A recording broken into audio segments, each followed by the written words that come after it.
नमस्कार साथियों, सुबह क्लासेज में मैं विश्व का हार्दिक स्वागत है। साथियों, आज हम महत्वपूर्ण अपने सुबह क्लासेज यूट्यूब चैनल के माध्यम से वो आज का जो टॉपिक बना रहेगा अफवाह है तंत्र। राजस्थान का भौतिक प्रदेश वाला टॉपिक कंप्लीट होने के बाद में आज हम राजस्थान के अफवाह तंत्र के बारे में विस्तार से चर्चा करेंगे। सभी साथी जो सुबह क्लासेज से जुड़े हुए हैं वो साथी अपने चैनल को लाइक से सब्सक्राइब करें और बेल आइकन दबा लें ताकि जैसे वीडियो अपलोड होता है तो आपके पास में इसका नोटिफिकेशन आ जाए। आज हम बात करेंगे राजस्थान के अफवाह तंत्र।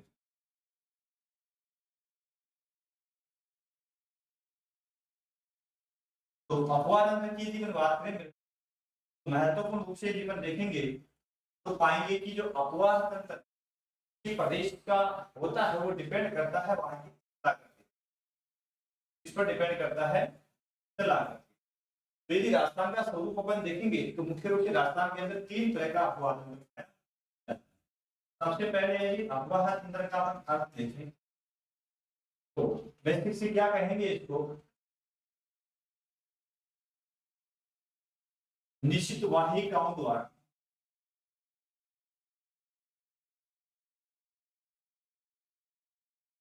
होने वाले जल प्रवाह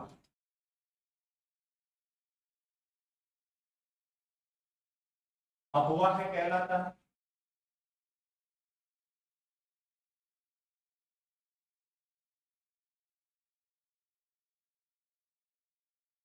अफवाह तंत्र कहलाता है क्योंकि आपको पता है कि निश्चित रूप से जो बरसात होती है तो वायुओं के माध्यम से जल जो है उसका प्रवाह प्रभावित हो जाता है।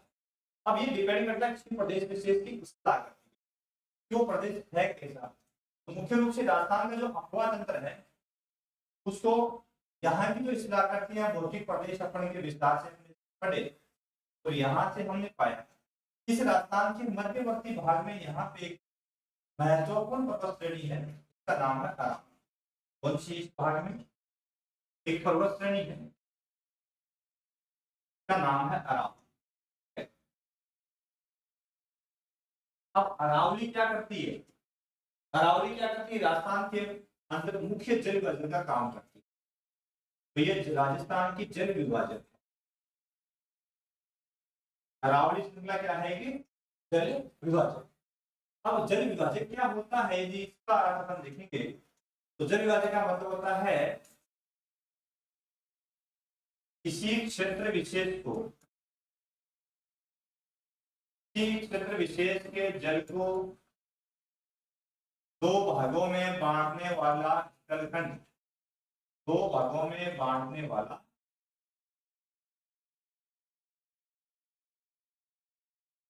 वाली आकृति कहते वो क्या कहलाती है, जल विभाजक। अब वो पहाड़ी पठार हो सकती है, उच्च भूमि हो सकती है,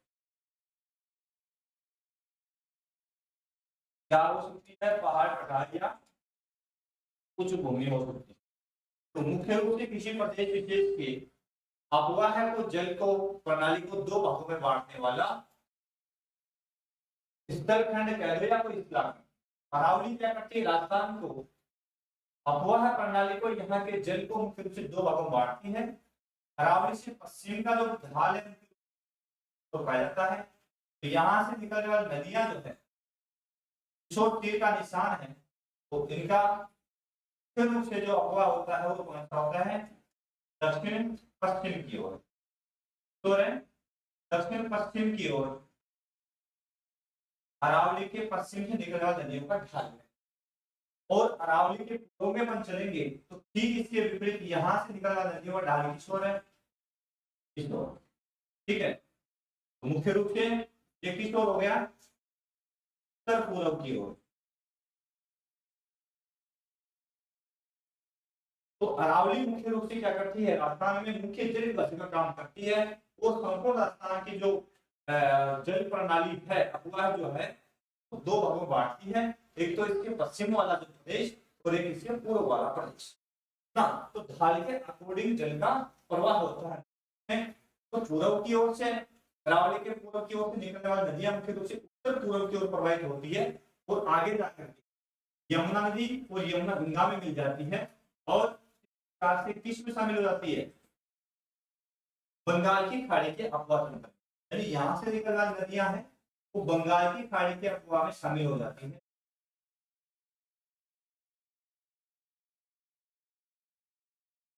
राजस्थान के पूर्वी भाग की नदियां बंगाल की खाड़ी के अपवाह में शामिल हो जाती है और पश्चिमी जो नदियां मुख्य रूप से है अरब सागरीय अपवाह में शामिल।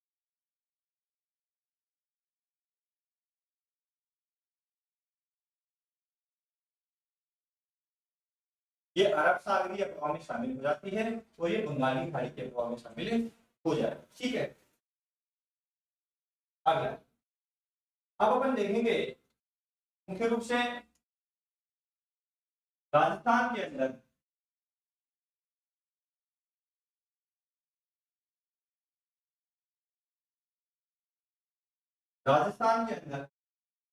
कितने प्रकार का अपवाह तंत्र, अपवाह प्रणाली कितने प्रकार की।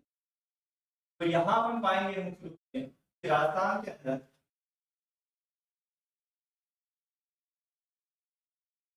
बात किसकी कर रहे हैं अपन मेरे दोस्तों, अपवाह तंत्र। सभी साथी शुरुआत को लाइक से सब्सक्राइब करें और अन्य साथियों को भी शेयर करें। इसके साथ साथ में सर्वा क्लासेज का अपना खुद का एप्लीकेशन गूगल प्ले स्टोर पे है, यहाँ से तो आप एप्लीकेशन डाउनलोड करते हो ठीक उसी प्रकार से सर्च बार के अंदर आप यदि सर्वा क्लासेज टाइप करते हैं तो वहां पे आपको अपना एप्लीकेशन मिल जाएगा। आप एप्लीकेशन को इंस्टॉल करें, लॉगिन हो जाए मोबाइल नंबर के साथ ओटीपी लगा करके संपूर्ण ज्योग्राफी यहाँ से पढ़ टेस्ट सीरीज वर्ल्ड की, इंडिया की, राजस्थान की ऑल ओवर एग्जाम्स के लिए जो ज्योग्राफी है वो आप यहाँ से, ठीक है ना। तो बहुत महत्वपूर्ण है ये आपके लिए क्लासेज का एप्लीकेशन। राजस्थान में मुख्य रूप से 3 प्रकार का, कितने प्रकार का, 3 प्रकार का। पहला है अरब सागर, अरब सागर की ओर जल ले जाने वाली नदियां। दूसरा है बंगाल की खाड़ी और तीसरा है आंतरिक अपवाह। ठीक है, मुख्य रूप से 3 प्रकार का अपवाह है। भारत का भी यही प्रकार है। यदि भारत के भूगोल में पढ़ेंगे, भारत के अपवाह तंत्र की चर्चा साथ में करेंगे तो वहां भी अपन यही पाएंगे भारत में भी 3 प्रकार का अपवाह तंत्र है। एक अरब सागर की ओर जल ले जाने वाला नदियों का क्रम, एक बंगाल की खाड़ी की ओर जल ले जाने वाली नदियों का क्रम और दूसरा आंतरिक अपवाह। ठीक है, मुख्य रूप से यही कहां पे है, भारत में भी। यदि कुल अपवाह के अंदर ये जो प्रतिशत अपन देखेंगे तो यहाँ जो अपवाह तंत्र है उसका 16% भाग मिलता है, यहाँ लगभग 24% भाग मिलता है, 23 पॉइंट कुछ। सिर्फ बचा कौन सा, आंतरिक, यहाँ 60%, कहीं पे 60.2 भी आता है, ये भी आता है, ये 23.8 भी आता है, तो लगभग 16, 24 आंतरिक। क्या मतलब ये हुआ मेरे दोस्त कि आंतरिक अपवाह है राजस्थान का सबसे बड़ा अपवाह है, सबसे बड़ा अपवाह है तंत्र। कौन सा हो गया, आंतरिक अपवाह तंत्र, क्योंकि इसमें 60% भाग आता है। मुख्य रूप से आंतरिक अपवाह की राजस्थान की नदियां कौन कौन सी है, तो राजस्थान में बहने वाली नदियां जैसे कि कांतली, ठीक है, काकनी या काकने, है ना। इसके अलावा अन्य भी है, जैसे घग्गर भी आंतरिक अपवाह का ही भाग है, बाणगंगा भी इसी का भाग हो गया। आदि नदियां मुख्य रूप से आंतरिक अपवाह तंत्र को बनाती है। इसके अलावा सांबर झील में गिरने वाली प्रमुख नदियां हैं, ठीक है ना, मेंढा है, रूपनगढ़ है, आदि नदियां। तो मुख्य रूप से ये नदियां आंतरिक अपवाह तंत्र का हिस्सा है। जब बंगाल की खाड़ी की बात आती है मेरे दोस्तों, तो यहाँ अपन देखते हैं कि इस अपवाह तंत्र में मुख्य रूप से राजस्थान का दूसरा बड़ा अपवाह दूसरा बड़ा अफवाह तंत्र है, एक बात। और इसकी प्रमुख नदियां कौन कौन सी है, तो अपन बंगाल खाड़ी के बारे में देखेंगे तो चंबल व बनास की सहायक नदी, चंबल व बनास व उनकी सहायक नदी, चाहे काली सिंध हो, चाहे पार्वती हो, चाहे बनास हो, चाहे मेज हो, चाहे कुराल हो, चाहे बामनी हो, ठीक है ना। ये सभी नदियां मुख्य रूप से, चाहे धुंध हो, चाहे मोरेल हो, सभी बंगाल की खाड़ी के अफवाह तंत्र की प्रमुख नदियां। तीसरा जो प्रकार मुख्य रूप वो है अपना अरब सागरीय, ये राजस्थान के तीसरे स्थान पे आता है, राज्य का तीसरा अफवाह तंत्र, तीसरे क्रम में आ गए। इसमें प्रमुख नदियां कौन कौन सी है, तो माही नदी और उसकी सहायक नदियां, ठीक है ना। पश्चिमी बनास नदी की सहायक नदियां, साबरमती नदी उसकी सहायक नदियां, ठीक है ना। और लूणी नदी उसकी सहायक नदियां।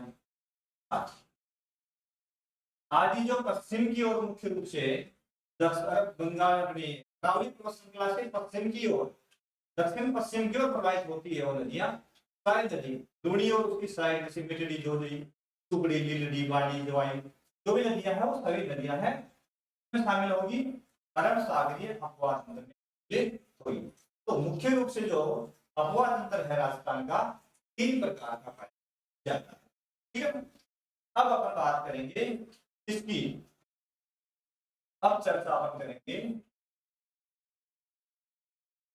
सबसे पहले बंगाल की खाड़ी का अफवाह,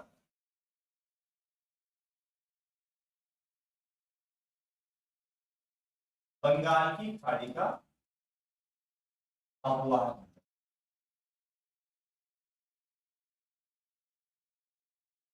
बंगाल की खाड़ी का अफवाह।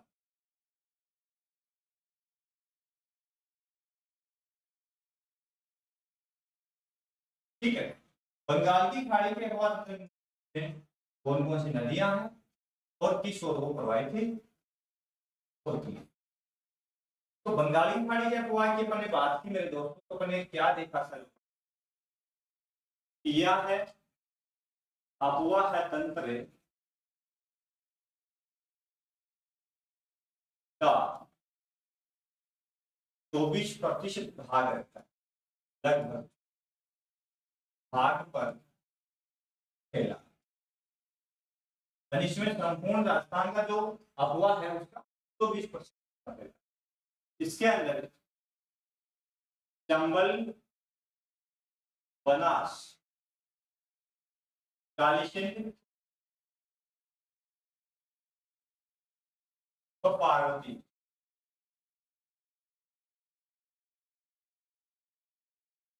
की सहायक नदी, की सहायक नदियां शामिल, यानी ये नदियां जो है, यानी चंबल, बनास, काली सिंध, पार्वती के साथ साथ में, है ना, आदि नदियां व उनकी, पार्वती नदियां व उनकी सहायक,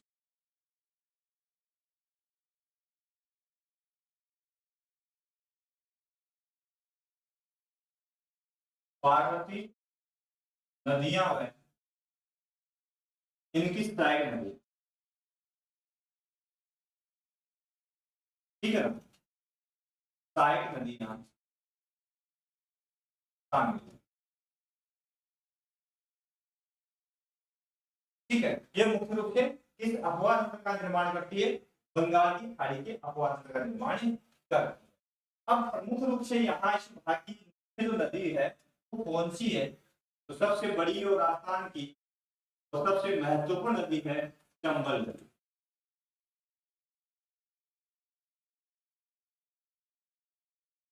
ठीक है, राजस्थान की महत्वपूर्ण नदियों में से एक है। उपनाम इसको किन किन नामों से पुकारा जाता है, तो चरमवती, है ना, चरमवती के नाम से भी उसको पुकारा जाता है। मालवा प्रदेश में बहती है इसलिए इसको मालव गंगा भी कहते हैं। मालव प्रदेश में बहती है इसलिए इसको मालव गंगा के नाम से भी पुकारा जाता है। ठीक है ना।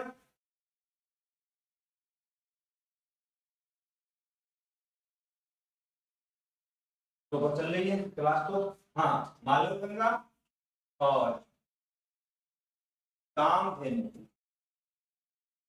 और राजस्थान की दिखने वाली नदियों में से एक महत्वपूर्ण नदी चंबल ये जो कि नित्य बहती है, 12 मासी, नित्य बाई कह दो चाहे 12 मासी कह, आदि नामों से जाना जाता है। ठीक है। राजस्थान की महत्वपूर्ण नदी यह है कि इसकी कुल लंबाई काफी ज्यादा है। उद्गम कहाँ से होता है? जब इसके उद्गम की अपन बात करेंगे तो आपको पता है यहाँ पाई जाने वाली महत्वपूर्ण पहाड़ियां कौन सी पहाड़ियां? यहाँ मुख्य रूप से पहाड़ियां पाई जाती है। इस श्रेणी को बोलते हैं विंध्याचल श्रेणी। विंध्याचल श्रेणी, तो विंध्याचल श्रेणी से मुख्य रूप से इस नदी का उद्गम होता है महू के निकट से, महू के पास, महू के पास। ठीक है ना। ऊंचाई तो 30 मीटर ऊंचाई से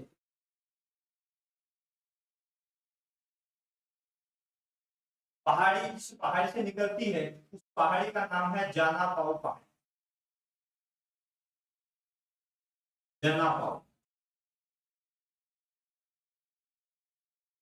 चलो, तो मुख्य रूप से चंबल नदी का उद्गम कहां से होता है? विंध्याचल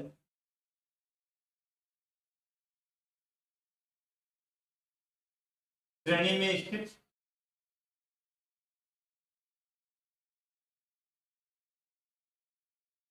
जना पाओ पहाड़ी के उत्तरी ढाल से लगभग 630 मीटर ऊंचाई से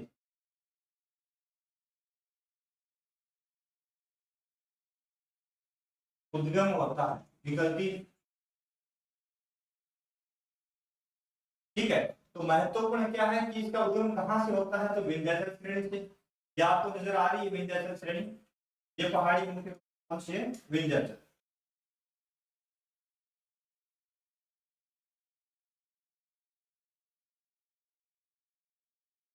ये वाली पहाड़ी नजर आ रही है विंध्याचल। तो विंध्याचल से मुख्य रूप से इस नदी का उद्गम होता है और उद्गम होने के बाद में एक दिशा बहती है उत्तर पश्चिम की ओर, उसके बाद में उत्तर की उत्तर पूर्व इसकी दिशा हो जाती है। ठीक है ना। तो प्रारंभ में उत्तर या उत्तर पश्चिम की ओर निकलती है और फिर यहाँ से ये उत्तर की ओर, फिर उत्तर पूर्व की ओर मुड़ जाती है मुख्य रूप से ये नदी।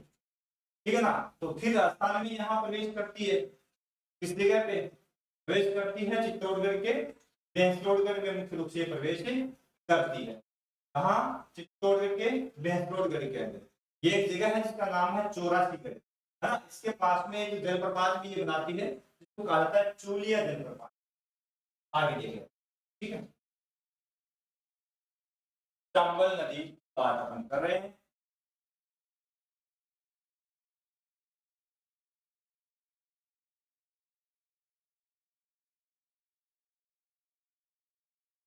तो राजस्थान में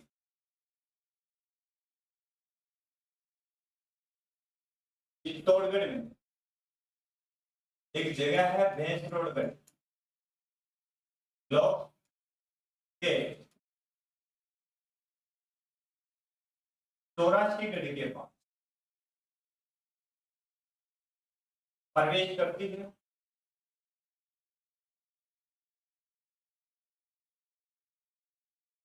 और इसी भाग में मुख्य रूप से ये है 84, ठीक है ना। और इसी भाग में मुख्य रूप से क्या करती है? एक जलप्रपात बनाती है। यहाँ एक जलप्रपात बनाती है, कौन सा? चूलिया जलप्रपात, जो राजस्थान का सबसे बड़ा जलप्रपात है, चूलिया जलप्रपात। तो यहीं पर गांव भैंसरोडगढ़ में 84 के पास, 84 के पास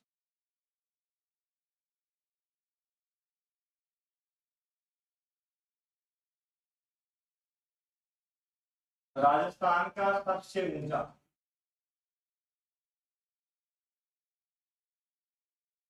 जलप्रपात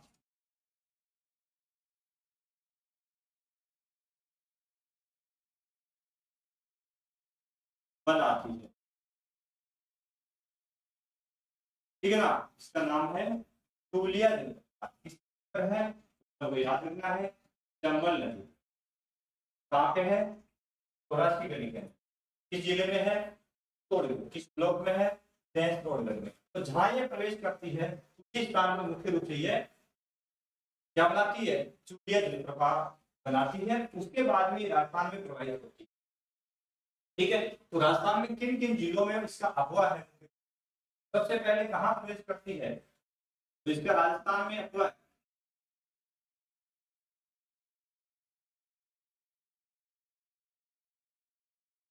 कहां प्रवेश करती है मेरे दोस्तों, चित्तौड़गढ़ में।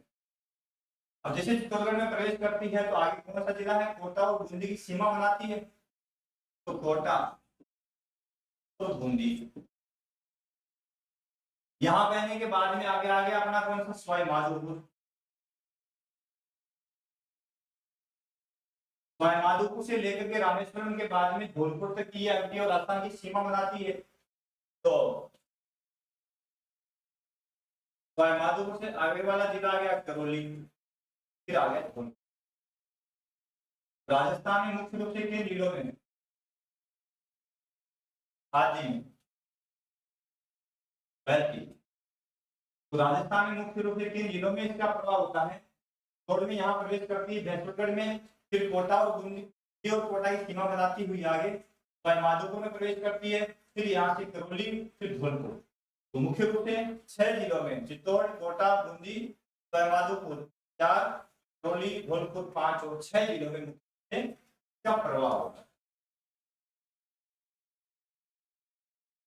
और फिर यहाँ से धौलपुर से जब बाहर निकलती है तो उत्तर प्रदेश में प्रवेश कर जाती है और मुख्य रूप से इसका समापन कहाँ हो जाता है, अंत में ये यमुना में मिल जाती है। तो किसकी साइड हो गई, यमुना की साइड में समापन। तो यूपी उत्तर प्रदेश में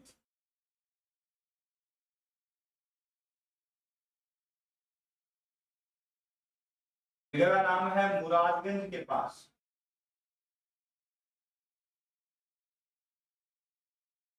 यमुना में मिल जाती है, यमुना में मिल जाती है।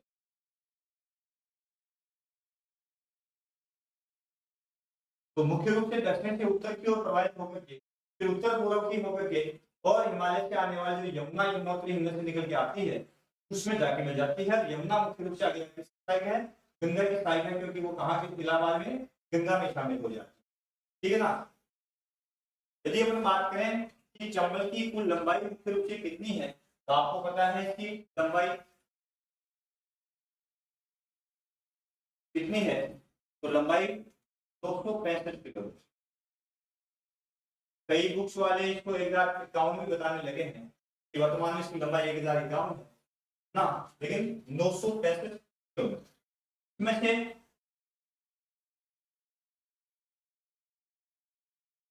लगभग 320 किलोमीटर तो एमपी में बहती है, मध्य प्रदेश में 320 किलोमीटर, ठीक है ना। उसके बाद में 376 किलोमीटर राजस्थान में बहती है,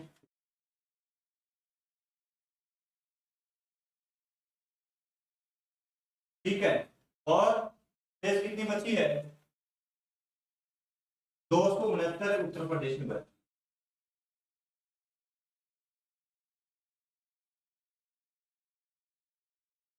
इस प्रकार से अपन देखें तो लंबाई की चर्चा करें, आप देखोगे इसकी लंबाई मुख्य रूप से 320 तो मध्य प्रदेश में, यहां से लेकर धौलपुर तक राजस्थान के अंदर मुख्य रूप से चौरासीगढ़ से लेकर के धौलपुर तक 376 किलोमीटर कहाँ बहती है, राजस्थान में। अब राजस्थान में 376 में से 241 किलोमीटर राजस्थान और एमपी की सीमा बनाती है, राजस्थान एमपी की सीमा बनाती है, नहीं 241 किलोमीटर, ये भी आप ध्यान रखिएगा। फिर यहाँ से धौलपुर से बाहर निकलती है और 269 किलोमीटर उत्तर प्रदेश में बहने के बाद मुरादगंज के पास में यमुना नदी में शामिल होकर के ये नदी यमुना के साथ प्रवाहित हो जाती है। ठीक है ना, ये तो महत्वपूर्ण।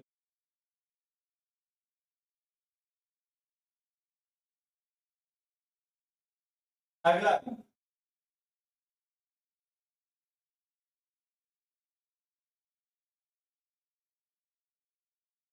इसका बेसिन अफवाह तंत्र या बेसिन, वैसे इसकी कुल लंबाई जो है काफी ज्यादा है, 265 किलोमीटर। तो इसका जो अपवादन बेसिन भी है वो काफी विस्तृत पाया जाता है मुख्य। ठीक है ना, तो लगभग 72,000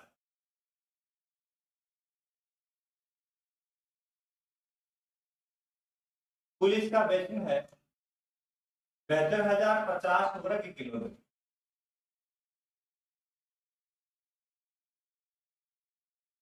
इसका कुल बेसिन पाया जाता है मुख्य।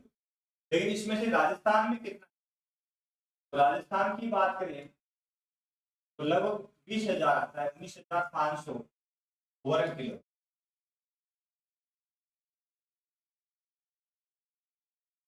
में है राजस्थान के।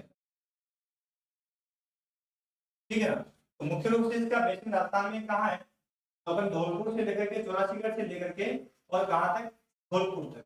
इसका जो बेसिन मुख्य रूप से है यहाँ 19,500। यहाँ कम क्यों है कि यहाँ गहरे गोर्ज के साथ में ये प्रवेश करती है। चौरासीगढ़ से लेकर के कोटा तक मुख्य रूप से ये एक स्थलाकृति बनाती है जिसको बोलते हैं गॉर्ज, गहरी खाई के पास को खड़े हो, यानी ये कहां से लेकर के कोटा, चौरासीगढ़ से लेकर के कोटा गोर्ज का निर्माण। राजस्थान का सबसे बड़ा गोर्ज है, इलाकी है, यह है चौरासीगढ़ चित्तौड़ से कोटा तक लगभग 110 किलोमीटर लंबा है।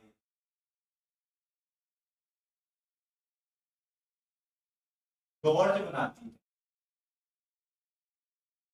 और गोर्ज क्या है, नदी अपरदन से निर्मित एक शिलाकृति है, के पार्श्व खड़े होते हैं, है ना, पार्श्व खड़े, है ना। इस तरह की जो शिलाकृति मुख्य रूप से पाई जाती है, इस तरह की शिलाकृतियों के नाम से पुकारते हैं,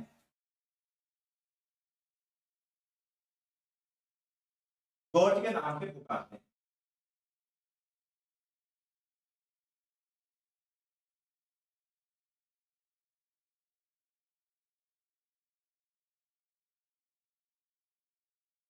ये जो आपको शिलाकृति नजर आ रही है ना, जिसके पास में खड़े होते हैं ये, ठीक है, और इसका पास में किनारे आपको खड़े नजर आ रहे हैं इस प्रकार से, है ना। और जब इसके पास में खड़े हो तब तो ये कहलाती है शिलाकृति गोर्ज। और जब इसके पास में इस प्रकार से ढाल वाले हो जाते हैं, इस प्रकार से चौड़े हो जाते हैं, है ना, उस कंडीशन में ये आकृति क्या हो जाती है।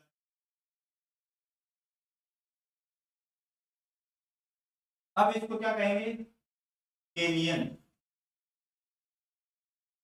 ये नदी अपरदन से निर्मित विस्तार करती है, विस्तार से अपन पढ़ेंगे दो जो केनियन शिलाकृति के बारे में, डेल्टा के बारे में, नदियां अपरदन से कौन कौन सी शिलाकृति बनाती है ना, आज के बिंदु पर अपन विस्तार से चर्चा करेंगे। जब अपवाह तंत्र के बारे में अपन नदी द्वारा निर्मित शिलाकृति की चर्चा करेंगे, उस समय इसकी बात करेंगे। राजस्थान की सबसे लंबी नदी चंबल है,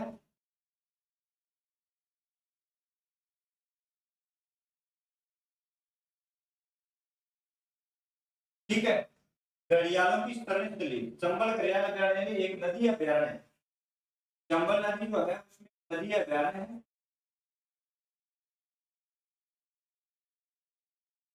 और इसमें मुख्य रूप से किसका संरक्षण किया जाता है, घड़ियाल का संरक्षण किया जाता है। तो घड़ियालों की शरणस्थली कहलाती है ये।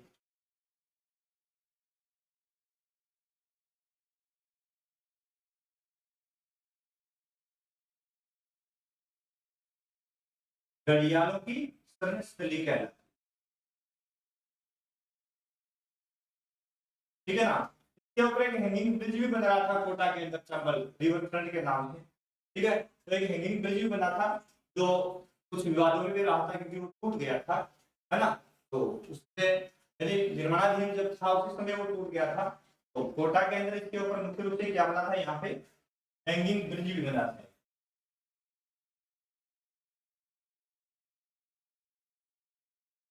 और इस हैंगिंग ब्रिज से एक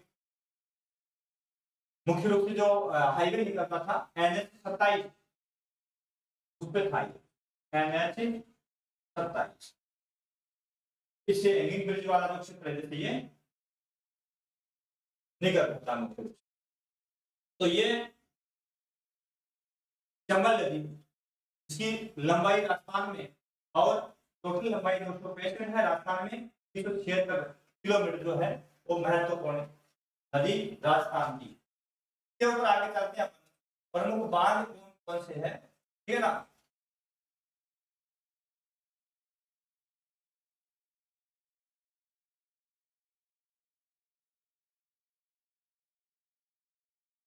इसके ऊपर मुख्य रूप से 4 बांध बने हुए। कितने बांध है, 4 बांध इसके ऊपर।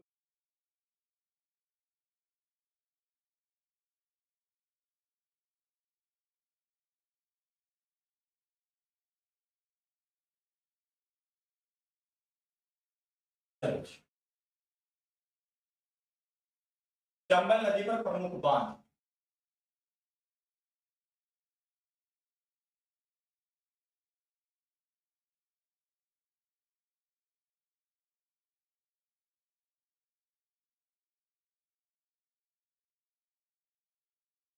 हालांकि बांध जो है उस पर विस्तार से पर राजस्थान की बहुउद्देशीय नदी घाटी परियोजना जब पढ़ेंगे तो और विस्तार से पर चर्चा करेंगे।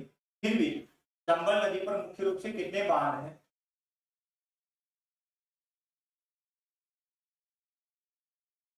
4 बांध बने। कितने बांध है, 4 बांध बने। पहला जो बांध है मुख्य रूप वो है तो राजस्थान से बाहर गांधी सागर बांध। तो ये राजस्थान से पहले ही बांध का निर्माण किया गया था। कहां पे, ये आपको नजर आ रहा है डायग्राम के अंदर, तो हाईलाइट में यहाँ ये वाला, तो ये बांध गांधी सागर बांध।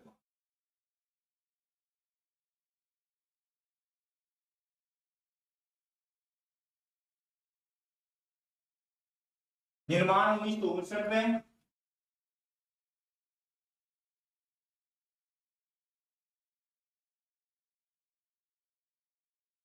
मंदसौर MP मध्य प्रदेश। उद्घाटन 1960 में।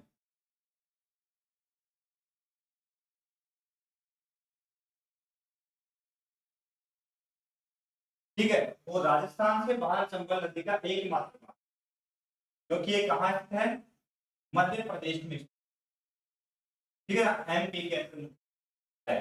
देखिए इन बांध जो है इसके ऊपर विद्युत आपूर्ति है, इसके ऊपर भी विद्युत आपूर्ति है। तो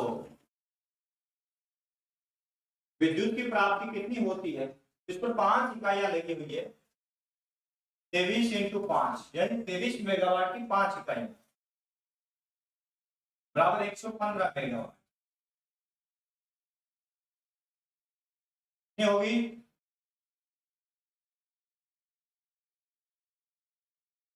23 मेगावाट की 5 इकाई इस पर है, और उनसे हमें आपूर्ति होती है विद्युत की 115 मेगावाट। ठीक है, तो ये गांधी सागर बांध है जो मंदसौर जिले के अंदर मध्य प्रदेश में राजस्थान से बाहर चंबल नदी पर बना हुआ बांध। दूसरा बांध मुख्य रूप से है, का नाम है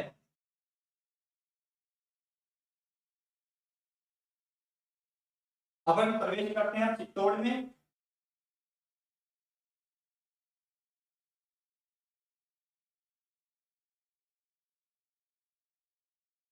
ठीक है, तो चित्तौड़ में यहाँ दूसरा बांध आ जाता है।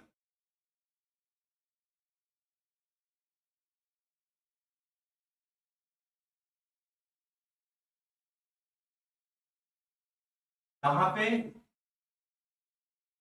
रावत भाटा चित्तौड़, ये दूसरा प्रमुख रूप से बना हुआ बांध। ठीक है, इसका निर्माण कब किया गया था? 1973 के अंदर इसका निर्माण किया गया था।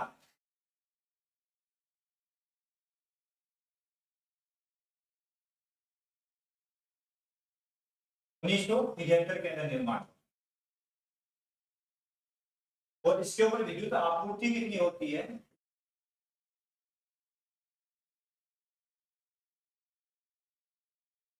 याद रखिएगा मेरे दोस्त, विद्युत आपूर्ति कितनी होती है? तो इसमें मेगावाट है 43 इंटू 4, 43 मेगावाट की 4 इकाइयां यहाँ पे है। ठीक है ना, तो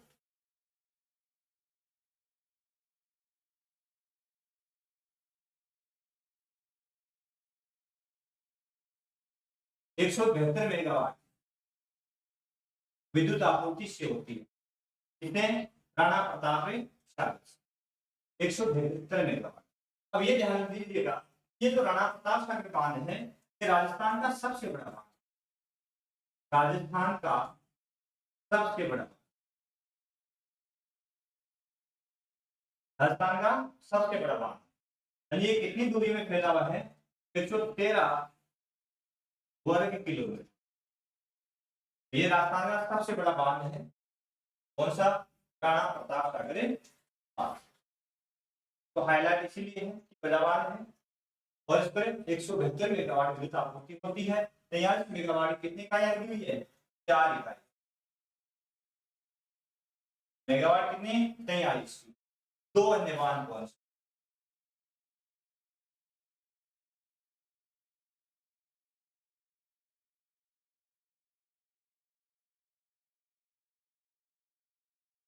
चलो, अन्य बांध तीसरे नंबर का जवाहर सागर। कौन सा है?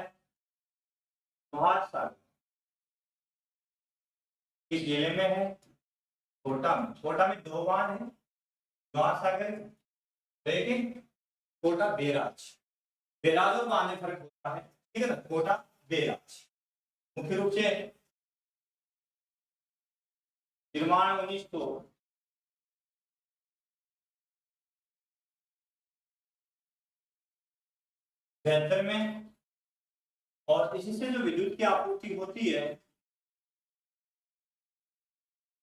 विस्तार से अपन कौन सी नहरें से निकाल गई है, कहाँ कहाँ सिंचाई होती है, आदि चर्चा करेंगे। 33 मेगावाट की इकाइयां आगे, तो कुल कितनी होगी? 99 मेगावाट। ठीक है, यह है इसका तीसरा। अब चौथा बात चंबल पर कौन सा है? कोटा बेराज। कौन सा है? कोटा बेराज। अब देखिए यहाँ पे शब्द आया है बेराज, तो बेराज का जो अर्थ है,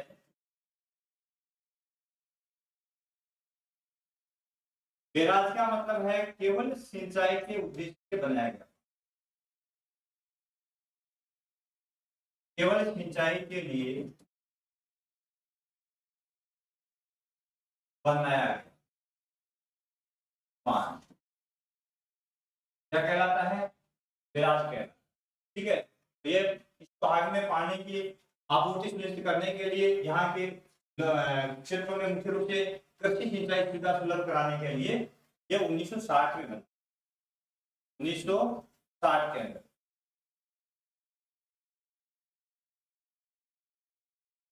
उन्नीस सौ साठ इस प्रकार से मुख्य रूप से कितने बांध अपन देखिए। सबसे बड़ा बांध जो है गांधी सागर चंबल नदी का सबसे बड़ा बांध है, जैसे सबसे बड़ा कौन सा है? गांधी सागर। फिर राजस्थान का सबसे बड़ा राणा प्रताप सागर, जो चित्तौड़ रावतबाटा में। फिर दो बांध कोटा बेराज और जवाहर सागर कोटा जिले के अंदर है। कोटा बेराज सिर्फ सिंचाई के उद्देश्य से बनाया गया बांध है। ये प्रमुख रूप से कितने बांध हैं? 4 बांध बने हुए हैं। किस नदी पर? चंबल नदी। अगली है चंबल नदी की प्रमुख सहायक नदी।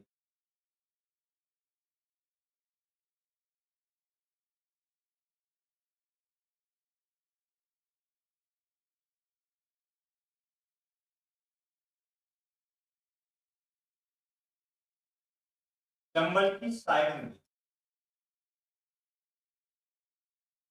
एक नदी में मुख्य रूप से जो नदियां आकर के मिलती है वो दो एंगल से मिलती है, क्योंकि एक नदी का जब प्रवाह होता है तो उसका एक किनारा दायां होता है, बायां होता है। तो यदि वो राइट हैंड की ओर से आके मिलती है तो दाएं किनारे की ओर से मिलने वाली नदी होगी, यदि वो लेफ्ट हैंड की ओर से मिलती है तो वो बाएं किनारे की ओर से मिलने वाली प्रमुख नदी होगी। ठीक है ना, तो दाएं किनारा और बायां किनारा कौन सी नदियां है रिपोर्टिंग।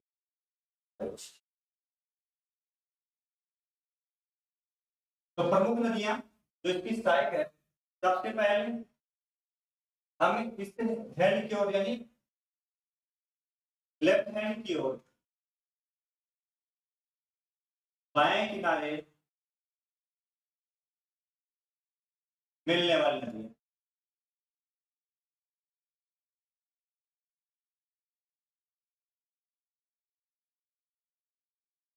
क्योंकि बहुत बार प्रश्न इस प्रकार से पूछ लेते हैं कि ये नदी इनमें से कौन सी नदी है जो इसके बाएं किनारे में मिलती है या इसके दाएं किनारे में मिलती है। इस बात का भी हमें पता होना चाहिए कि कौन सी नदी इसके दाएं किनारे में है और कौन सी इसके बाएं किनारे में मिलती है। ठीक है ना।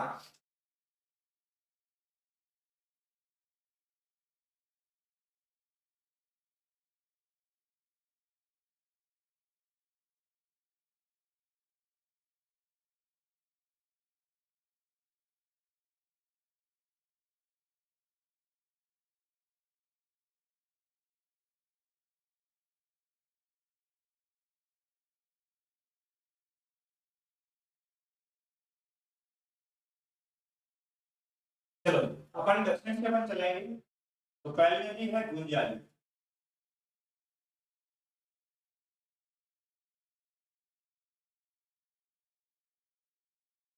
फिर उसके कहां निकलती है, मध्य प्रदेश में।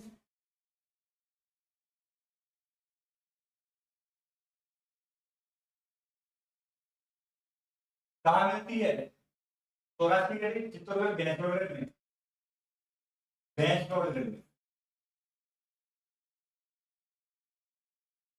चंबल में मिल जाती है।